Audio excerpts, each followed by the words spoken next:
Hi అండి, welcome back to my channel Soumyasri Indian recipes. ఈరోజు మన ఛానల్లో కోడిగుడ్డు పొరటు ఎలా చేయాలో చూద్దాం. ముందుగా నా ఛానల్ని చూస్తుంటే సబ్స్క్రైబ్ చేసుకోండి ఫ్రెండ్స్. ఒక 2 కోడిగుడ్లు తీసుకొని మీడియం సైజు ఉల్లిపాయలు ఒక 2, ఒక పచ్చిమిర్చి, కొంచెం కరివేపాకు తీసుకోండి.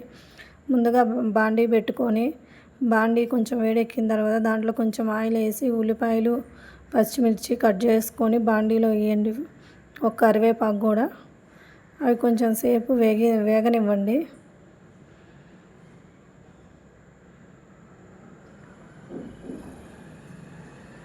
అవి కొంచెం వేగిన తర్వాత ఉప్పు, పసుపు, కారం వేసి కొంచెం సేపు 1 నిమిషం పాటు వాటిని వేగనివ్వండి ఆయిల్లో. తర్వాత మనం ఒక చిన్న టీ గ్లాస్ వాటర్ పోసుకోండి. ఆ వాటర్ మరిగేటప్పుడు 2 కోడిగుడ్లు ఆ వాటర్లో వేయండి. వాటిని కొంచెం సేపు ఉడకనివ్వండి.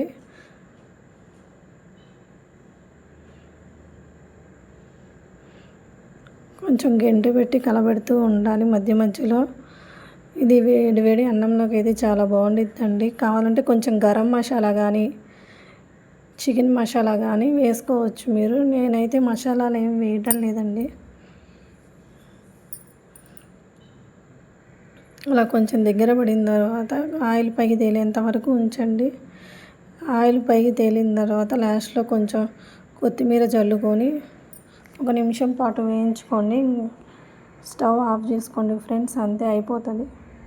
ఒకసారి ట్రై చేయండి, చాలా బాగుంటుంది. వేడి అన్నంలో కూరలు ఏం లేనప్పుడు ఒక 2 ఎగ్స్ ఇలా చేసుకొని తినండి. దీంట్లోకి వెల్లుల్లి కారం వేసుకున్నా కూడా చాలా బాగుంటుందండి. వెల్లుల్లి కారంతో నెక్స్ట్ టైం చేసి చూపిస్తాను.